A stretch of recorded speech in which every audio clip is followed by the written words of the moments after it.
అందరికీ నమస్కారం. Welcome back to my channel. ఈ వీడియోలో ఇప్పుడే అందిన వార్త. అసెంబ్లీ ప్రకటన అండి. ఉద్యోగులకు 60కి తగ్గింపు. దీనికి సంబంధించిన పూర్తి తాజా సమాచారాన్ని వీడియోలో తెలుసుకుందాము. వీడియోని అయితే ఎక్కడ గాని స్కిప్ చేయకుండా ఎండ్ వరకు చూడండి. అప్పుడే ఇన్ఫర్మేషన్ పూర్తిగా అర్థమవుతుంది.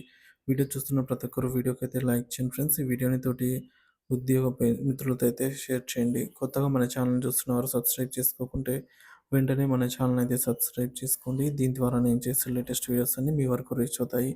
ఇక ఆలస్యం చేయకుండా వీడియోలోకి అయితే వెళ్ళిపోదాము. సో ఫ్రెండ్స్, ఇక విషయానికి వచ్చినట్లయితే ప్రభుత్వ ఉద్యోగుల పదవి విరమణ వయస్సు పెంపుపై కీలక ప్రకటన అండి. ప్రభుత్వ ఉద్యోగుల పదవి విరమణ వయస్సు పెంపు విషయమై అసెంబ్లీ నుంచి ముఖ్యమైన ప్రకటన వెలువడింది.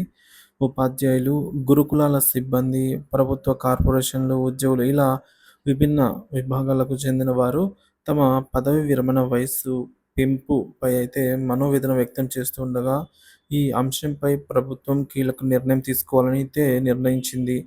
సో ఉపాధ్యాయులకు 60 నుంచి 62 ఏళ్ల వరకు వయస్సు పెంపు.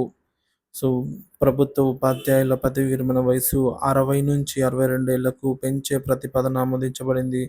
గురుకులాల ఉపాధ్యాయులు కూడా ఇప్పటికే వయస్సు పెంపు కోసం నిరీక్షణలో ఉన్నారు. దీనిపై ప్రభుత్వం తదుపరి ఆదేశాలను అయితే జారీ చేయనుంది.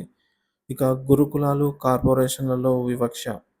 కొన్ని ప్రభుత్వ కార్పొరేషన్లు మరియు గురుకులాల ఉపాధ్యాయులు ఈ పెంపు పరిధిలో లేరని, దీనివల్ల మనస్తాపం వ్యక్తమవుతోంది వాళ్ళలో. సో వీరిని వయస్సు పెంపు లబ్ధిదారుల జాబితాలోకి అయితే చేర్చాలని విజ్ఞప్తులు వస్తున్నాయి. పదవీ విరమణ వయస్సు సవరణపై చర్చలండి ఈ విధంగా ఉన్నాయి. జ్యుడిషియల్ ఆఫీసర్లు కూడా వయస్సు పెంపు పరిధిలోకి రావాలని అయితే కోరుతున్నారు. ఇక హైకోర్టు 61 సంవత్సరాలకు వయస్సు పెంపుపై సిఫార్సులు చేయగా ఇది సర్వోన్నత న్యాయస్థాన సూచనల ఆధారంగా ప్రభుత్వానికి ఆమోదయోగ్యమయ్యింది. ప్రభుత్వం ప్రవేశపెట్టిన సవరణ బిల్లు. ఉద్యోగుల పదవీ విరమణ వయసు సవరణపై ప్రభుత్వం అసెంబ్లీలో ఒక ప్రత్యేక బిల్లును ప్రవేశపెట్టింది. సో ఇది ఉద్యోగుల వయసు పెంపు ద్వారా ప్రజల సేవల్లో అనుభవజ్ఞుల పాత్రను కొనసాగించడమే లక్ష్యంగా అయితే ప్రభుత్వం చెప్తుందండి. సో ఎవరైతే ఎక్కువ వయసు ఉపాధ్యాయులు ఉంటారో, అనుభవం ఎక్కువగా ఉంటుందో వారిని మరికొద్ది రోజులు కొనసాగించడమే లక్ష్యంగా ప్రభుత్వం అయితే ముందుకెళ్తుందని చెప్తున్నారు. సో ఈ బిల్లు ద్వారా అధికారిక కార్యాలయాల్లో సేవల పటిమ మెరుగవుతుందని చెప్పేసి నమ్మకం.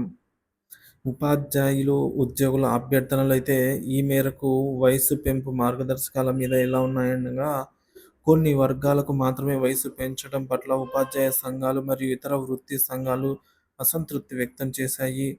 అన్ని శాఖలపైన ఒకే విధమైన నిబంధనలు అమల్లోకి చేయాలని కోరుతున్నారు. ఇక రెండవది అనుభవజ్ఞుల సేవల ప్రాముఖ్యత. పదవీ విరమణ వయస్సు పెంపుతో వృత్తి నైపుణ్యం కలిగిన అనుభవజ్ఞుల సేవలు మరింత కాలం కొనసాగుతాయని ఉపాధ్యాయులైతే అభిప్రాయపడుతున్నారు. ఇది రాష్ట్ర అభివృద్ధి దిశగా ప్రభావం చూపుతుందని కూడా నిపుణులు అభిప్రాయపడుతూ ఉన్నారు. ఇక సంస్థల పటిమపై ప్రభావము. వయస్సు పెంపు వల్ల కొత్త నియామకాలు ఆలస్యం కావటం వంటి సమస్యలు ఉండే అవకాశాలు ఉన్నాయి. ఈ సమస్యలను ఎదుర్కోవడానికి ప్రభుత్వము సమన్వయం చేయాల్సి అయితే ఉంటుంది. ఇక మార్పు వల్ల లాభాలు.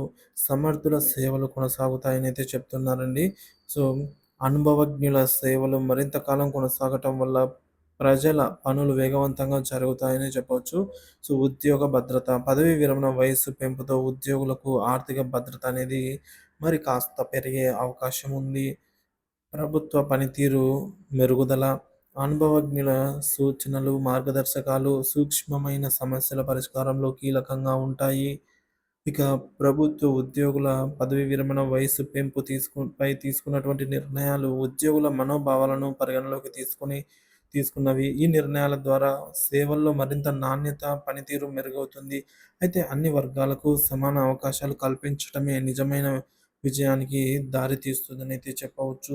సో ఏదైతే ఈ వయస్సు పెంపు అయితే ఉందో అనుభవజ్ఞుల వారిని కంటిన్యూ చేయడంలో అందరికీ సో రాష్ట్ర వ్యాప్తంగా అన్ని ఉపాధ్యాయులకు కూడా ఇదే తీసుకురావాలని అయితే అభిప్రాయపడుతున్నారు. సో దీనిపై మీ అభిప్రాయాన్ని అయితే కామెంట్ ద్వారా మాకు తెలియజేయండి ఫ్రెండ్స్. సో ఉద్యోగుల పదవి విరమణ పెంపు అనేది నిజంగా రాష్ట్ర అభివృద్ధికి దోహదపడుతుందా? లేదంటే ఇంకేమన్నా అనేది మీ అభిప్రాయాన్ని కామెంట్ ద్వారా తెలియజేయండి friends. Thank you for watching this video.